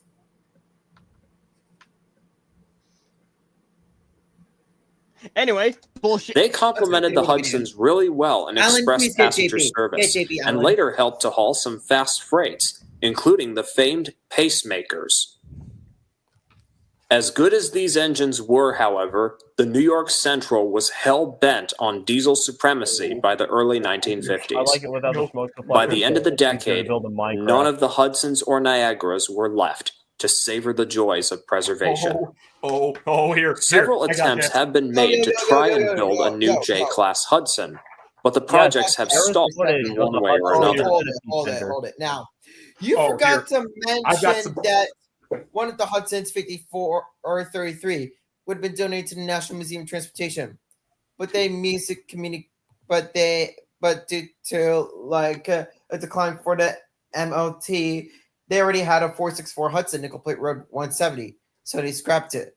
Bro, why can't you just donate to the Patterson Museum mentioned earlier? Maybe it would have had been a good chance for preserved. I don't Their think the financial Patterson Museum Hudson's would 53, help. 13, and 53, 11 were sold to the Toronto, Hamilton, Buffalo Road. They were scrapped in 1954. Yeah. And we know 100 survived at 5313. Oh yeah. Hey, I have one more thing. Well, actually, I have 2 things that I actually have learned about the Hudsons.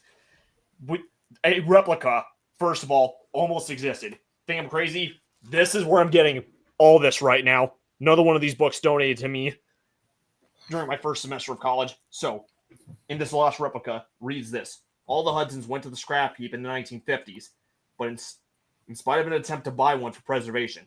However, such was the appeal of the Hudsons that in the 1960s, plans to have a full-size working replica were intended. A viable quotation was received from a Japanese locomotive builder. Unfortunately, the main backer of the project died before the contract could be signed.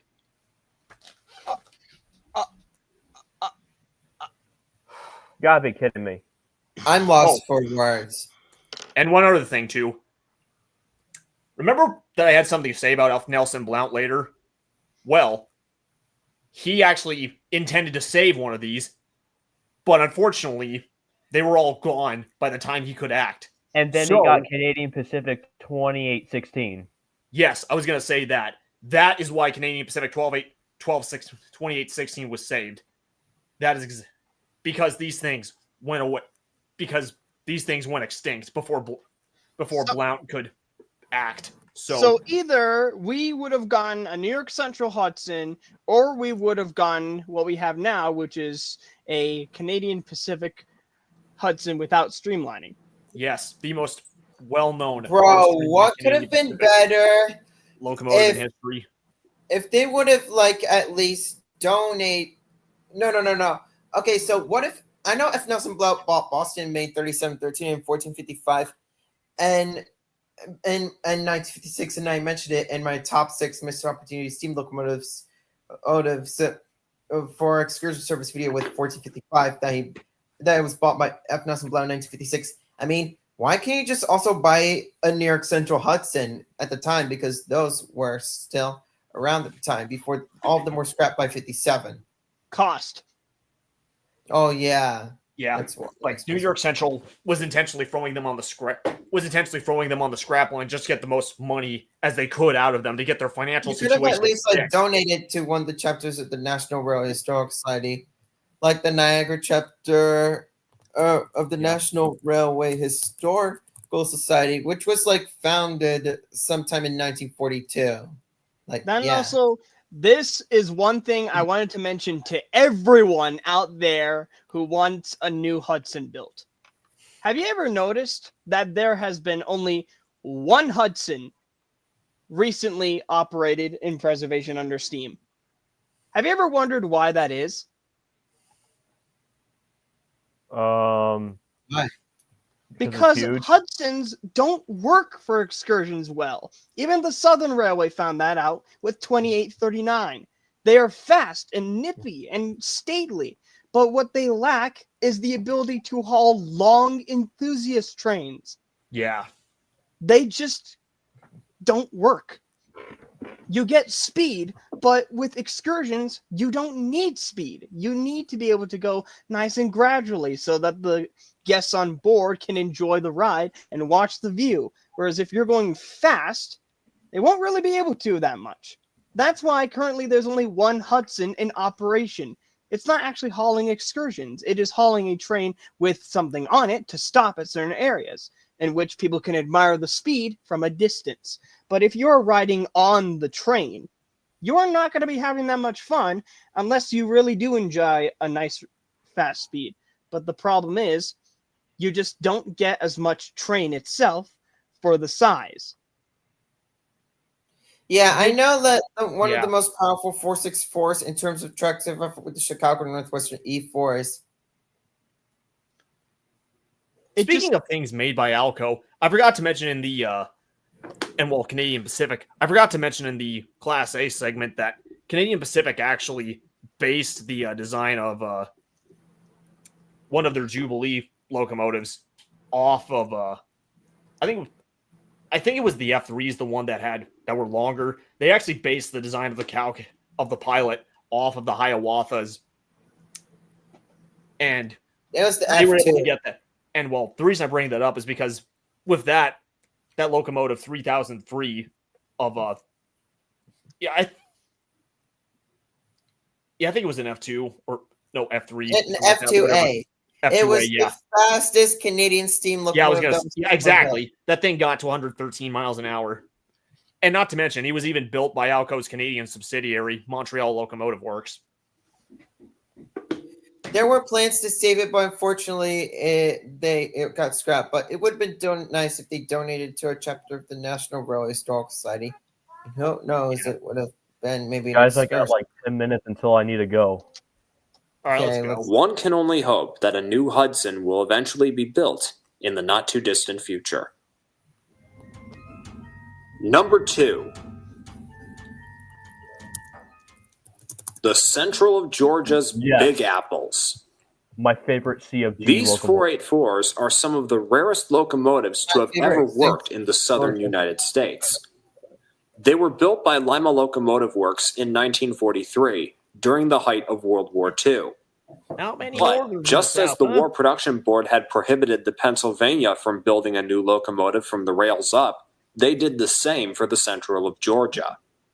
With that restriction, the COG based their new 484... Tiny tender. Oh, yeah, we were pretty... Oh, yeah, our railroads in the South, they were pretty lightly laid, huh? So, and lightly built, too. So, no wonder you don't see much superpower like that down there so often. Tiny tender, though. I love that tender. Off of... It's for some reason works, though. It works, but it is like... the Southern Pacific GS2s, built in the late 1930s. You can see the GS2's design influence in the box pop driving timetable as a birthday gift. That's cool. By the way, what could have been better for the tender of the Central of Georgia and Northerns? Why can't you just at least design a tender that would be longer? Well, because you don't really need one. Well, I mean, Central Georgia was pretty small compared to some other railroads in the South. Exactly. And remember, again, about the whole thing about the southern lines being laid a lot more lightly through all that agrarian landscape. That explains why. Yeah. These 484s had the smallest tenders. Yeah. Honestly, though, or even why few southern railroads even took on northerns to be. Northerns to begin with. Honestly, I say that because, I'm from that region of the country. I mean, I've seen so much of that and live in a suburban household. Honestly, though, it does not look bad. It's just funny. I just think, though. At least, I'm talking like the deep South, not like Virginia, North Carolina. Yeah. But in every other respect, they were Central Georgia's own design. The tenders seemed small compared to the locomotive, but the Big Apples lived up to their reputation as good engines on the railroad. The 8 engines in this group of 484s enjoyed a 10-year career hauling passenger and freight trains between Birmingham, Alabama and Atlanta, Georgia. By 1953, however, all of them were retired and scrapped in favor of diesel power. Bro, just hold up. Don't forget to mention that one engine, number 451, was they stored one of the one Big Apple number 451 was offered to the city of Athens, Georgia. And Athens at the time had just sold Galen Midland to Decapod number 203 to the NRHS chapter, as they didn't have room for an engine. So number 451 languished in Columbus till around 1962, when C of G fell under Southern control. Brosnan eventually ordered the engine to be cut up, to be scrapped, as it was clear no one wanted it. Of course, 2 years later, that the Southern Steam Program would form, and Bill Pert would complain until the end that the 451 survived. It would have been a perfect engine for the program. Personally, one of the gentlemen that 451's his headlight, and one of the people. There are some rail fans that own 451's headlight, and it's just sad knowing it survived for so long just to be scrapped. I mean, what could have been better? They could have at least donated it to to the Tennessee Valley Railroad Museum, because it was founded in 1961, right before 451 was scrapped in 1962. Yeah, good luck trying to fit in all that tight space, because do they have enough space? Because you keep saying that, hey, what if this museum accepted it? Do they have the space? No, because they don't. As one who works at a museum myself, our biggest problem is that while we would love to take everything we can find in, we have no space for anything. As much as we would love to save all of these things, we can't, because we just don't have enough space. And buying more property is more expensive than buying the thing you want to save. Oh, that explains why. Oh, okay. Yeah. Okay, continue on with the video. Now, before we get to number 1, I would like to include some honorable mentions for this list.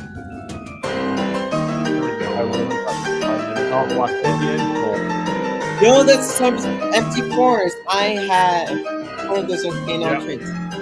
I also downloaded the Q1 and the Q2 for train simulator. Q2, yes. Q1. Oh yeah. I like them. One of the tenders of these things is now at the Western Pacific Railroad Museum in California. Oh yeah. Those are the unrated models, the K class.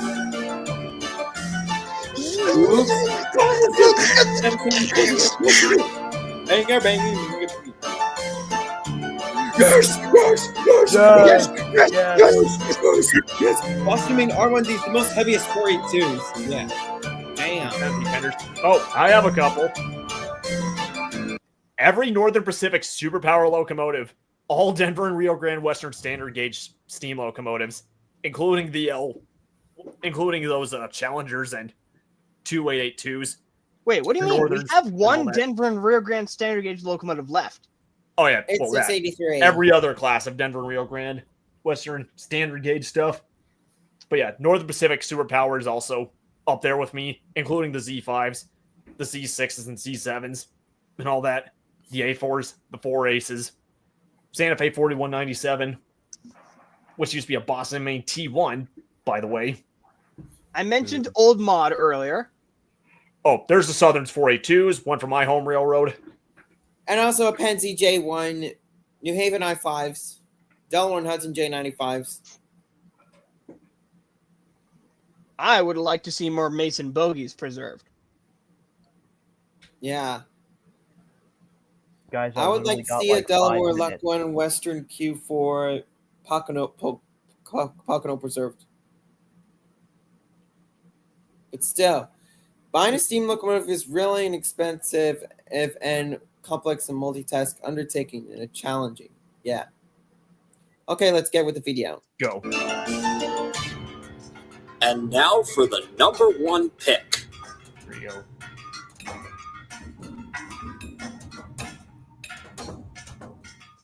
Every steam turbine locomotive. Cool S2. If there was ever a curiosity in railroad history that deserves to be admired, even in the twilight of the steam era, it has to be the steam turbine locomotives. Big boys all mad. Beginning in the 1930s, America's railroads thought, what if we took the turbine power concept that power plants and ships use and apply it to locomotives?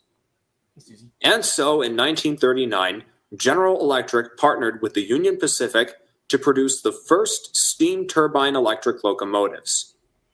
Yes, despite having the outward appearance of a diesel, these engines were in fact powered by steam.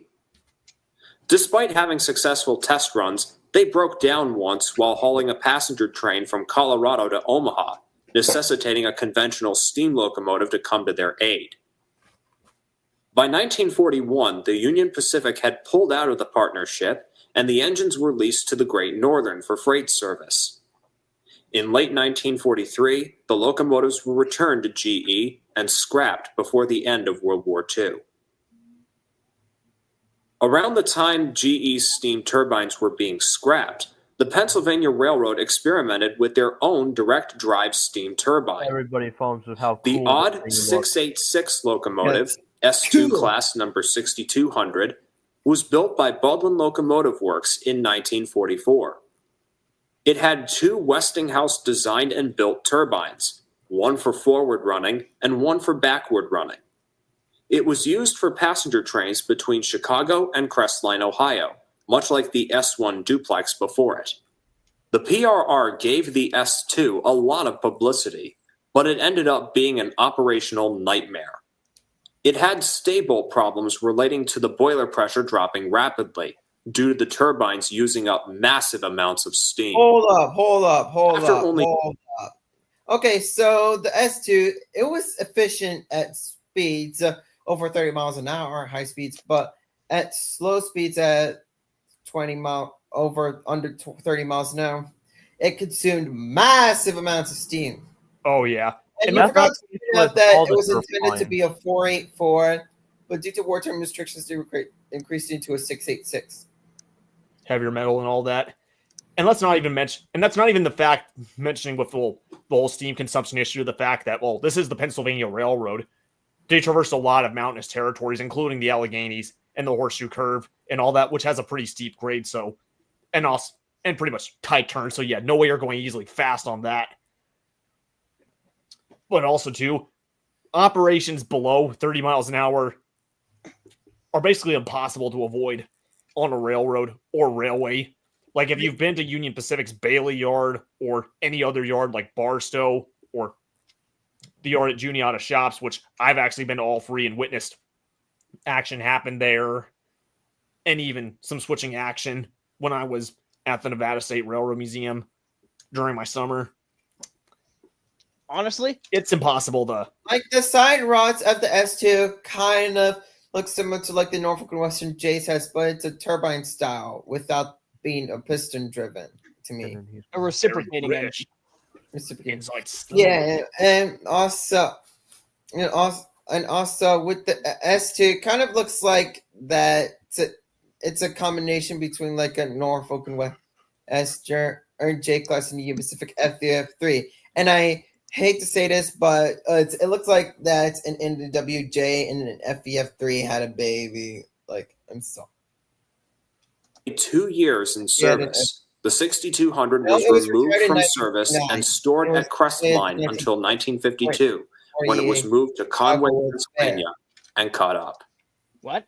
I mean, what it was, I think it appeared in the 1948 Chicago World's Fair, I guess, and it was retired in August of 1949.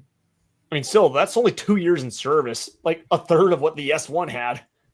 So, I mean, what if instead of scrapping it, what if after 2 years of service, instead of scrapping it, what if you converted it into a conventional piston-driven 2-cylinder 484? But I don't again, think they it's would a have. I don't think they you would need have to bothered start because it was like well, the steam It age was was the nearing. So why would they have bothered when it's only going to last only a few more years? I mean, just look what happened with many of the BR standards. They were being built only to engines built to last at least 30 years, only to last barely 10 years in service before the diesels took over. Yes, it's a But complex. the turbine story doesn't end here. No, please continue. I got only a little bit of time. Baldwin and I was Westinghouse trying to also encourage built you to 3 continue. steam turbine electrics for the Chesapeake and Ohio's Chessie Streamliner. The banana. The M1 class turbines were rated at 6,000 horsepower and were predicted to run from Washington to Cincinnati and back without any servicing. My favorite turbine. But like the 2 previous turbines, they suffered continuous mechanical maladies. The Chessie Streamliner was canceled by 1948, essentially making the M1 class worthless. In 1950, all 3 engines were unceremoniously scrapped. The final steam turbine of note is the Norfolk & Western's number 2300, affectionately known as the John Henry. It was built by Baldwin in May of 1954. And though it had a fair rate of success, it had minor problems as far as boiler controls were concerned, and it was too big and too late to save the age of steam. It was retired by the beginning of 1958 and was no more. So all of these turbines might have had a chance if they had been allowed to develop further, but their early teething troubles and the rise of diesel power ultimately sealed their fate. The one-of-a-kind design of these engines and their short-lived lives are the main reasons why they deserve the #1 spot on this list of extinct American steam locomotives. That's all for this list, but if you like this video, be sure to leave a comment and a rating. And be sure to stay tuned for more new content coming to my channel in the not-too-distant future. So, until next time, I wish you all good night, good luck, and keep on steaming. Huh? Okay, so the Sleepy K4 said, why do all the steam the turbines look like they could be in Snowpiercer?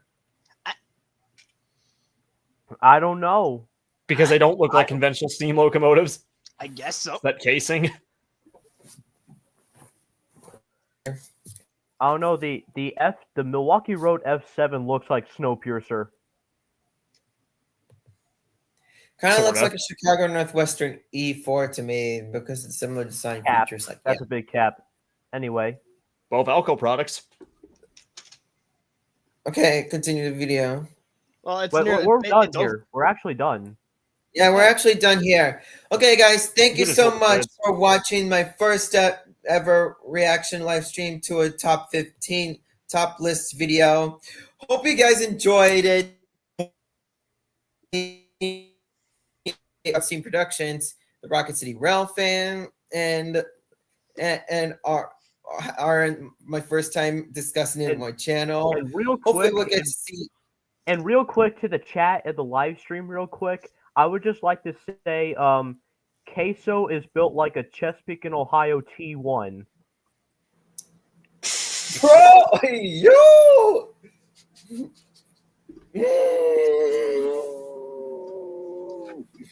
Okay, it's so funny that all of you had your hand on your head, on your face, including you, Andrew. Which Andrew? There's 2 of us. Like the Spider-Man pointing me. I thought there were 3 of them because, well, I thought the A for Amity stands for Andrew. But yeah. Oh no, there ain't no way. Also, I gotta go to bed now. So okay, good night. Okay, good night, everybody. As always, guys, it was nice having each other in the live stream. Hopefully, we get to try reacting to Christopher Kovacs's top 11 retired steam excursion stars, and maybe Drift King 0311 would have a chance if you feel like it. thing is that he wouldn't promise to like join, which I respect. But if he does feel like it, that's great. We'll have. And as always, Well, it was see, nice depending on how talking to each busy I get in other. college Hopefully, get by to then. like see each other, talk to each other. Hopefully, get to do more reaction videos as soon. And I'm on my 20K subscribers goal, and I'm at 9. How many subscribers do I have? Okay, so I have like 19,031 subscribers. Like, yeah. So far, so good. I've been like putting so much effort on making more videos nonstop. Hopefully, get to subscribe to my channel. And in case if one of you guys feel like subscribing, feel free to do so. Okay, the Rocket City Rail fan, haven't you subscribed to my channel yet? Not yet, but in a minute, So Mr. Steam Engine and Rocket City Rail fan, in case you want to check my channel out, feel free to do so, to subscribe, so I could like hit and accomplish my goal. Like, yeah.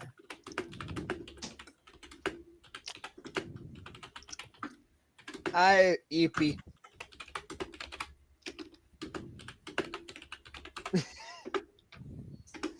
I have not live streamed in a very, very, very long time, so I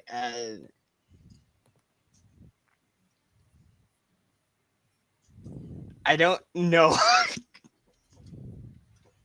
Other than, well, it was nice being here. It was nice being here. Hopefully, we'll get to do more live streams in the not so distant future when one of us are available. Like, yeah, especially. Yeah, well, college is going to be starting for me.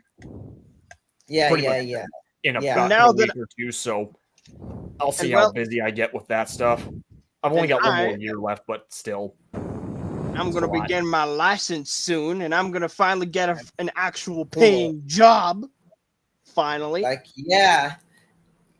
And also, if one of you guys could make it at one of my future 21st birthday live stream, maybe sometime on Columbus Day, maybe around 6 p.m. Eastern U.S. time on Columbus Day, Monday, October 3rd for my birthday, feel free to do so. Just let me know if you feel like doing it, if you're available now. Okay? Yeah. And again, for like the third time, thank you guys so much for watching our reaction video to Top 15 Extinct American Steam Locomotives video. The next one we're going to react, one of the next ones we're going to react to is Top 11 Retired Steam Excursion Stars on Christopher Kovacs as well. As always, guys, I wish you guys a good luck, goodbye, adios, and keep on steaming. Just like with Christopher Kovacs said, woo! That's all, folks. I like to say